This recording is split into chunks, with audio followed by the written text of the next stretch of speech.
ଥରେ ଗୋଟେ ଜଙ୍ଗଲ ରାସ୍ତା ଦେଇ ଜଣେ ବାଟୋଇ ଯାଉଥାନ୍ତି। ନିଷ୍କାଞ୍ଚନ ଜଙ୍ଗଲ, ଗଛ ଲତା ପଶୁ ପକ୍ଷୀ ପରିପୂର୍ଣ୍ଣ, କିନ୍ତୁ କୌଣସି ମନୁଷ୍ୟ କିମ୍ବା ଜନବସତି ସେଠାରେ ଦେଖିବା ପାଇଁ ନାହିଁ।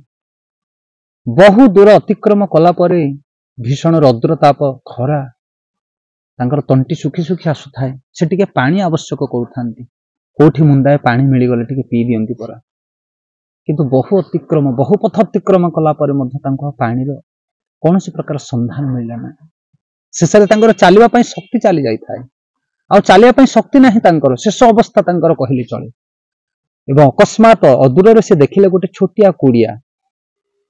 ବଡ ଭରସା ବିଶ୍ୱାସ ର ସହିତ ଯାଇକି କୁଟୀରର ପାଦ ଦେଶରେ ପହଞ୍ଚିଲେ, ଦ୍ୱାର ଦେଶରେ, ଏବଂ ଦେଖିଲେ କୁଡିଆ ଭିତରେ କେହି ନାହାନ୍ତି ବ୍ୟକ୍ତି। ଏବଂ ତାପରେ ସେ କୁଟୀର ଭିତରକୁ ପ୍ରବେଶ କଲେ, ଚତୁଃପାର୍ଶ୍ୱ ବୁଲିଲେ, ଟିକେ ଜଳ ସନ୍ଧାନ କରୁଥାନ୍ତି, ପାଣି ଟିକେ ମିଳିଯିବ ପରା। କିନ୍ତୁ ଦେଖିଲେ କୁଟୀରର ପଛପଟି ଗୋଟେ ଟ୍ୟୁବୱେଲ ଅଛି ଏବଂ ସେ ଟ୍ୟୁବୱେଲରୁ ପାଣି ପାଇବା ପାଇଁ ତାଙ୍କର ବହୁତ ଆକୁଳ। ସେ ଭାବିଲେ ନିଶ୍ଚିତ ଭାବରେ ପାଣି ମିଳିଯିବ ପରା। ତାପରେ ସେ ଟ୍ୟୁବୱେଲରେ ଯୋଉ ହ୍ୟାଣ୍ଡେଲ ଥିଲା ତାକୁ ବାରମ୍ବାର ସେ ମାରିବା ପାଇଁ ଚେଷ୍ଟା କଲେ। ଯେତେ ଶକ୍ତି ଥିଲା ତାଙ୍କର ସେଥିରେ ପୁରାପୁରି ଶକ୍ତି ସରିଗଲା କହିଲେ ଚଳେ। ଆଉ ଟିକେ ମାତ୍ର ବି ଶକ୍ତି ନାହିଁ। ବହୁ ସମୟ ପ୍ରୟାସ କଲା ପରେ ମଧ୍ୟ ଟୋପାଏ ମଧ୍ୟ ଜଳ ସେଥିରୁ ବାହାରିଲା ନାହିଁ। ନିରାଶ, କଣ କରିବି ବର୍ତ୍ତମାନ।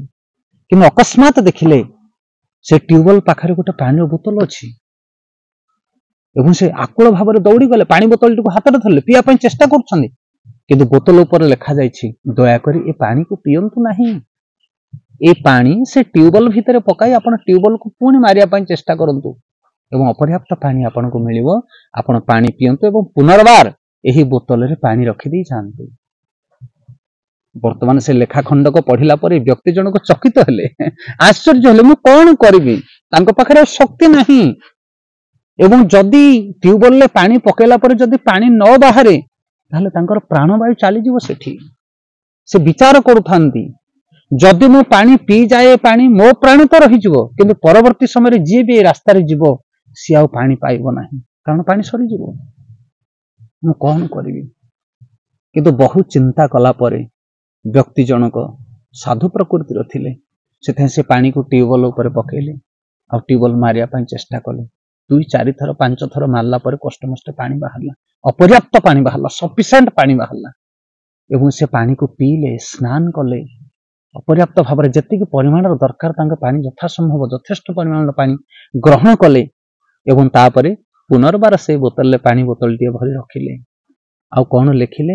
ଲେଖା ତ ସେମିତି ଥିଲା, ପୂର୍ବ ଲେଖା, କିନ୍ତୁ ତା ତଳେ ଆଉ 2 ଧାଡି ଲେଖିଲେ, ବିଶ୍ୱାସ କରନ୍ତୁ, ଏଇ କଥା ଉପରେ ଆପଣ ପୂର୍ଣ୍ଣ ବିଶ୍ୱାସ କରନ୍ତୁ। ଇଏ ଯାହା ଲେଖାଯାଇଛି ଉପରେ ତାହା ନିରାଟ ସତ୍ୟ, ତାକୁ ଆପଣ ଅବହେଳା କରନ୍ତୁ ନାହିଁ। ଦୟାକରି ଏଇ ପାଣିକୁ ଟ୍ୟୁବୱେଲରେ ପକାନ୍ତୁ, ଏହା ପରମ ସତ୍ୟ, ସତ୍ୟ ସତ୍ୟ, ଏହା ପରମ ସତ୍ୟ।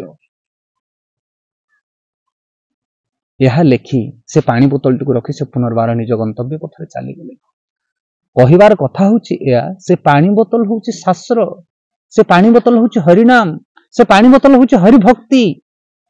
ଆମେ ମାନେ ବହୁ ପରିଶ୍ରମ ପରେ, ବହୁ ପଥ ପ୍ରାଶାନ୍ତ ପରେ ଆମ ଜୀବନରେ ଆମେ ହରିଭକ୍ତି ପାଇଛେ। ଆଉ ସେଇ ହରିଭକ୍ତି ଆମ ଜୀବନରେ ପ୍ରାଣ ଭରି ଦିଏ। ଆମେ ଆନନ୍ଦ ପାଉ ହରିଭକ୍ତିରୁ। ହରିଭକ୍ତି ଛଡା ଅନ୍ୟ ମାର୍ଗ ନାହିଁ। ଏ କଥା ଶାସ୍ତ୍ରରେ ପ୍ରମାଣ ଦିଆଯାଇଛି। ଏ କଥା ଭଗବାନ ନିର୍ଦ୍ଦେଶ ଦେଇଛନ୍ତି ଶାସ୍ତ୍ରରେ, ଅନ୍ୟ ଉପାୟ ନାହିଁ। କିନ୍ତୁ ସେଇ ଶାସ୍ତ୍ରର ପର୍ପୋଟରେ, ସେ ଶାସ୍ତ୍ରର ଭାବାର୍ଥରେ, ସେ ଶାସ୍ତ୍ରର ଟୀକାରେ ସାଧୁମାନେ ତାଙ୍କର ଅନୁଭବ, ଅନୁଭୂତି, ତାଙ୍କର ବକ୍ତବ୍ୟକୁ ସେମାନେ ସ୍ଥାନ ଦିଅନ୍ତି। ବିଶ୍ୱାସ କରନ୍ତୁ, ଅନୁଭବର କଥାକୁ ସେମାନେ ଲିପିବଦ୍ଧ କରନ୍ତି। ସାଧୁମାନେ ନିଜ ଅନୁଭବ କଥାକୁ ଲିପିବଦ୍ଧ କରନ୍ତି କି ଏହା ଛଡା ଅନ୍ୟ ମାର୍ଗ ନାହିଁ। ସେଥିପାଇଁ ଶାସ୍ତ୍ର ତ ଶାସ୍ତ୍ର, କିନ୍ତୁ ସାଧୁମାନଙ୍କର ଯୋଉ ବାଣୀ, ଶାସ୍ତ୍ର ଦ୍ୱାରା ଯୋଉ ସାଧୁମାନଙ୍କର ଯୋଉ ବାଣୀ, ତାହା ପ୍ରତ୍ୟକ୍ଷ ପ୍ରମାଣ, ତାହା ହୃଦୟକୁ ଆକର୍ଷଣ କରେ, ତାହା ସତ୍ୟ ପ୍ରମାଣିତ କରେ, ତାହା ସମସ୍ତ ଜୀବମାନଙ୍କ ହୃଦୟରେ, ମନରେ ଏକ ବିଚକ୍ଷଣ ପ୍ରଭାବରେ ପ୍ରଭାବିତ କରେ ଶାସ୍ତ୍ରର ନୀତି ସମୂହକୁ।